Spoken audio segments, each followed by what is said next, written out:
देश जमहूरियत से ना चले, उनकी मर्जी से चले। कांटे गुल के साथ नहीं चल सकते हैं, बुज़दिल खुल के साथ नहीं चल सकते हैं। रास्ते में जो छोड़ गया उसे जाने दो, सब राहुल के साथ नहीं चल सकते हैं।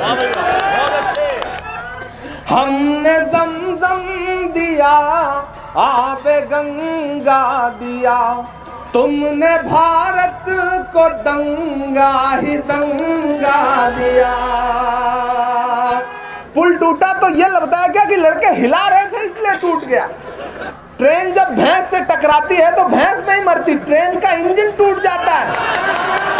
मेरे हिंदुस्तान से मेरी निस्बत कैसे तोड़ोगे, छत तोड़ोगे लेकिन मेरी हिम्मत कैसे तोड़ोगे। मैं कुछ कहूं तो तराजू निकाल लेता है, मैं इसलिए भी तेरे फन की कद्र करता हूं, तू झूठ बोल के आंसू निकाल लेता है। डीजल और पेट्रोल को देखो रहा सैकड़ा मार, कहां सोया है चौकीदार। गैस सिलेंडर की कीमत भी 1000 के पार, कहां सोया है चौकीदार।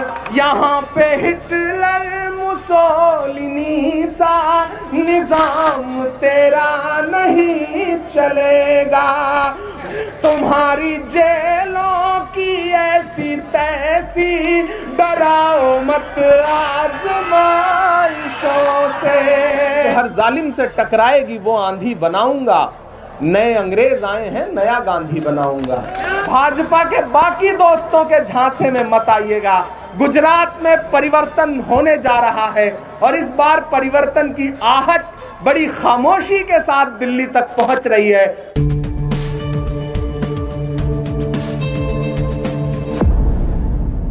कि मैं अगर महात्मा गांधी के दौर में पैदा हुआ होता तो शायद अंग्रेजों के खिलाफ उनके साथ चल रहा होता, लेकिन मैं इस दौर के गांधी के साथ पैदा हुआ हूं तो मेरी खुशनसीबी है कि मैं इस मुल्क को बचाने की लड़ाई में इस दौर के गांधी के साथ चल रहा हूं, राहुल गांधी के साथ चल रहा हूं। और मैं तो शायरी की जबान में गुफ्तगू करता हूं और मैं अलल ऐलान यहां खड़ा होकर के कह रहा हूं कि दायरे में सिमट के आएगा, हर रवायत से हट के आएगा। आंचे मिसरे होंगे तो कोई हाथ खामोश नहीं रहेगा। आंधियों को जरा खबर कर दो, शेर वापस पलट के आएगा। वहां सरकार बदलने जा रही है। मोदी जी को यहां की भी आहट मिल गई थी कि ये जो डबल इंजन की सरकार है इससे गुजरात की आवाम बहुत नाराज है। पिछली बार तो वो हारते हारते बचे थे, सांस अटक गई थी, हालत यह हुई थी कि पानी में जहाज उतारना पड़ गया था, करतब दिखाने पड़े थे। तो फिर इस बार भी उन्हें पता था कि चीजें खराब हो रही हैं, तो उन्होंने सोचा अकेले नहीं जीता जा सकता, तो उन्होंने 2 दोस्त बुलाए अपने, एक दिल्ली से और एक हैदराबाद से। उन्हें यह पता है कि अकेले नहीं जीता जा सकता। दिल्ली में बैठा हुआ हाकिम यह चाहता है कि मुल्क संविधान से ना चले, देश जमहूरियत से ना चले, उनकी मर्जी से चले। लेकिन एक शख्स है इस देश में जिसका नाम राहुल गांधी है, वह कह रहा है कि मैं आरएसएस की नफरत वाली राजनीति के खिलाफ सीना ठोक के खड़ा हूं। और पिछले 64 दिन से मुसलसल 25 किलोमीटर रोज वो आदमी पैदल चल रहा है भारत को जोड़ने के लिए। एक एक वक्त में ऐसा ऐसा लम्हा आ रहा है जब 1 लाख से ज्यादा लोग, मैं चश्मदीद हूं उन लम्हों का, राहुल गांधी के साथ कदम से कदम मिलाकर के नारा लगाते हुए कह रहे हैं नफरत छोड़ो भारत जोड़ो। ये जो नारा है, वो जो गूंज रहा है, वो नारा, तो उस नारे की गूंज की हनक इतनी है कि दिल्ली में बैठा हुआ हाकिम राहुल गांधी की टी शर्ट के रेट पता करवा रहा है कि वो टी शर्ट कितनी महंगी है। मेरे भाई, मैंने तो वो दिन भी देखा कि जब आपके गुजरात में एक पुल टूटा और 141 से ज्यादा लोग मारे गए, और उस दिन मुल्क के हाकिम इसी गुजरात में थे। उन पीड़ितों के साथ खड़े होने के बजाय दिन में 3 बार कपड़े बदल करके उद्घाटन और झंडी दिखाने में लगे थे। बेहिसी का आलम यह था। पिछले 64 दिन में इस देश के प्रधानमंत्री जी ने कम से कम 200 बार से ज्यादा कपड़े बदले होंगे, 40-50 कलर के कपड़े बदले होंगे, लेकिन राहुल गांधी एक सफेद कलर की टी शर्ट और एक पैंट और एक जूता, और अपनी मस्ती में मस्त वो शख्स चला जा रहा है। और उसकी धुन सिर्फ यह है कि भारत जोड़ना है। मुझसे किसी पत्रकार ने कहा, आप तो शायर हैं, आप क्या कहेंगे? मैंने कहा, जो हर जालिम से टकराएगी वो आंधी बनाऊंगा। नए अंग्रेज आए हैं, नया गांधी बनाऊंगा। कांटे गुल के साथ नहीं चल सकते हैं, बुज़दिल खुल के साथ नहीं चल सकते हैं। रास्ते में जो छोड़ गया उसे जाने दो, सब राहुल के साथ नहीं चल सकते हैं। आप तो वो लोग हैं जिनका इस बात पर ईमान है कि मजदूर का पसीना सूखने से पहले उसकी मजदूरी दे दी जाए। ये आपका ईमान कहता है। कुंदन की तरह दहर में ताबिंदा रहेंगे। तारीख बताती है कि हर दौरे सितम में हम जिंदा थे, हम जिंदा हैं, हम जिंदा रहेंगे। राहुल गांधी कहते हैं डरो मत।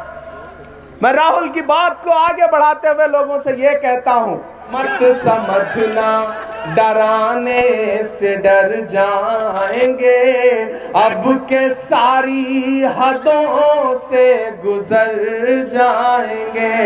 मैं मौत के नाम का खौफ देता है क्यों, मौत जिस रोज आएगी मर जाएंगे। जो हमारी संस्कृति है, जो हमारी विचारधारा है, जो हमारी आइडियोलॉजी है, मैं उसे इन मिसरों में पिरोता हूं। हमने ज़मज़म दिया, आबे गंगा दिया, तुमने भारत को दंगा ही दंगा दिया। तुमने एक रंग के ख्वाब देखे मगर हमने हिंदुस्तान को तिरंगा दिया। ये तिरंगा बदन पर लपेटे हुए एक दिन इस जमीन में उतर जाएंगे। मैं गुजरात में खड़ा हूं, वो गुजरात जहां हिलाने पे पुल टूट जाता है। पुल टूटा तो ये लगता है क्या कि लड़के हिला रहे थे इसलिए टूट गया। वो गुजरात जहां ट्रेन जब भैंस से टकराती है तो भैंस नहीं मरती, ट्रेन का इंजन टूट जाता है। वो गुजरात जहां सड़क पर नारियल फोड़ा जाए तो नारियल नहीं फूटता, सड़क टूट जाती है। और शाहरुख खान के बेटे के पास से 5 ग्राम ड्रग्स पकड़ने के लिए जो तमाशा टीवी चैनलों पे किया गया उसे पूरे मुल्क ने देखा है। लेकिन मैं उस गुजरात में खड़ा हूं जहां हजारों हजार करोड़ की मुद्रा पोर्ट पर ड्रग्स जो है वो पकड़ी गई, तो आज तक पता करने के लिए कोई एजेंसी तैयार नहीं है कि वो किसका है, कौन लाया उसे।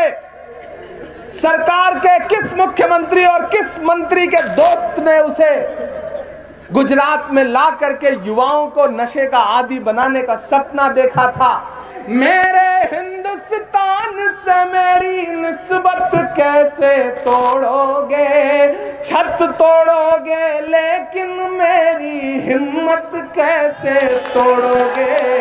जालिम को जालिम कहने की जुर्रत कैसे तोड़ोगे, छत तोड़ोगे लेकिन मेरी हिम्मत कैसे तोड़ोगे मेरे। अभी उस दिन जब वो दूसरे दिन वहां गए, जब हॉस्पिटल की रंगाई पुताई हुई, तो मुझे लगा कि अगर मोरबी के पुल की सही से रंगाई पुताई हो गई होती तो हॉस्पिटल की रंगाई पुताई की जरूरत ना पड़ती। भावुक हो जाएंगे, एक संदेशा दे देंगे। मैं तो शायर हूं, किसी शायर ने कहा है कि वो अब तिजारती पहलू निकाल लेता है। मैं कुछ कहूं तो तराजू निकाल लेता है। मैं इसलिए भी तेरे फन की कद्र करता हूं, तू झूठ बोल के आंसू निकाल लेता है। मुझे ये बात पता है, मुझे ये पता है कि जब आप उनसे कहोगे कि पेट्रोल डीजल जो कांग्रेस की सरकारों के वक्त में 55 रुपए 60 रुपए लीटर बिका करता था, वो 100 क्यों पहुंच गया। जब आप बात करोगे कि महंगाई पे बात करो, तो महंगाई पे बात नहीं करने दी जाएगी। मैं तो नया नया जिस दिन सांसद बन करके देश की पार्लियामेंट में आया, मैं तो उस दिन से गवाह हूं कि हमारे देश की वित्त मंत्री निर्मला ताई जी खड़ी हुई और उन्होंने कहा कि देश में महंगाई कहां है, महंगाई तो है ही नहीं। इतनी मासूमियत से उन्होंने कहा कि महंगाई तो है ही नहीं कि एक पल के लिए मुझे भी यकीन होने लगा कि महंगाई तो है ही नहीं।